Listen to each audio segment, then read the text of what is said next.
Top news at 10 এর শুরুতেই আমরা রেড রোডের দিকে আজ নজর রাখতেই হচ্ছে, কারণ ৭৬তম প্রজাতন্ত্র দিবসের অনুষ্ঠানে আজ থাকবেন মুখ্যমন্ত্রী মমতা বন্দ্যোপাধ্যায়।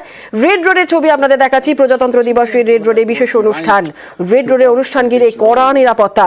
৭৬তম প্রজাতন্ত্র দিবস উপলক্ষে রেড রোডের ছবি এই মুহূর্তে দেখছেন সরাসরি। প্রজাতন্ত্র দিবসের অনুষ্ঠানে আজ থাকবেন মুখ্যমন্ত্রী মমতা বন্দ্যোপাধ্যায়। প্রজাতন্ত্র দিবসে রেড রোডে বিশেষ অনুষ্ঠান। আমাদের সঙ্গে রয়েছেন আমাদের প্রতিনিধি পারাদীপ ঘোষ। পারাদীপের থেকে একটু বিস্তারিত জানার চেষ্টা করব। পারাদীপ, যে ছবি আমরা এই মুহূর্তে দেখছি, রেড রোডে আজ কড়া নিরাপত্তা থাকছে। ৭৬তম প্রজাতন্ত্র দিবস অনুষ্ঠান আর কিছুক্ষণের মধ্যেই শুরু হবে। কি ছবি এখন সেখানকার? দেখো, এই মুহূর্তে প্রস্তুতি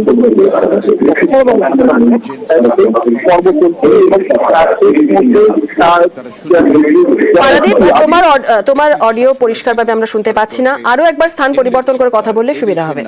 আরো একবার দর্শকদের উদ্দেশ্যে জানাচ্ছি, ৭৬তম প্রজাতন্ত্র দিবস আজ। প্রজাতন্ত্র দিবসের অনুষ্ঠানে আজ মুখ্যমন্ত্রী মমতা বন্দ্যোপাধ্যায় থাকবেন। শেষ মুহূর্তে প্রস্তুতি চলছে, দেখছেন রেড রোড থেকে সরাসরি সেই ছবি। আরো একবার চলে যাব, কড়া নিরাপত্তা ব্যবস্থা জোরদার করা হয়েছে সেখানে রেড রোডে, দেখছেন সেই ছবি। গুরুত্ব সত্যি অপরিসীম, শুধু পথ চলার জন্য নয়, শুধু যানবাহনের জন্য নয়। ১৯৪৩ সালে এই রেড রোড। আবারও চলে যাব, পারাদীপ ঘোষ আমাদের সঙ্গে রয়েছে। পারাদীপ, তুমি যেমনটা জানাচ্ছিলে যে শেষ মুহূর্তে প্রস্তুতি, এই মুহূর্তে কি ছবি সেখানকার? সাধারণতন্ত্র দিবস এই মুহূর্তে কিন্তু রেড রোড এবং সেই সংলগ্ন যে এলাকা, সে এলাকায় প্রজাতন্ত্র দিবসের উপলক্ষে শেষ মুহূর্তের প্রস্তুতি, শেষ মুহূর্তের তৎপরতা দেখা যাচ্ছে।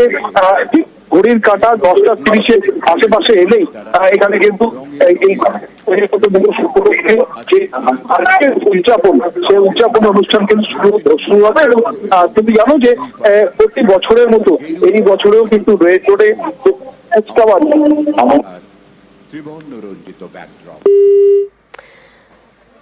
একদমই যেমন পারাদীপ জানাচ্ছিল, শেষ মুহূর্তে প্রস্তুতি, কড়া নিরাপত্তা চাদরে মুড়ে ফেলা হয়েছে রেড রোড। ৭৬তম প্রজাতন্ত্র দিবসের অনুষ্ঠানে আজ থাকবেন মুখ্যমন্ত্রী মমতা বন্দ্যোপাধ্যায়। প্রজাতন্ত্র দিবসে রেড রোডে আজ বিশেষ অনুষ্ঠান। রেড রোডে অনুষ্ঠান ঘিরে কড়া নিরাপত্তা, চলছে শেষ মুহূর্তে প্রস্তুতি। সকলের ভালোবাসার শহর, স্বপ্নের শহর। এই কলকাতাকে নিয়ে আমাদের গর্বের কোনো শেষ নেই।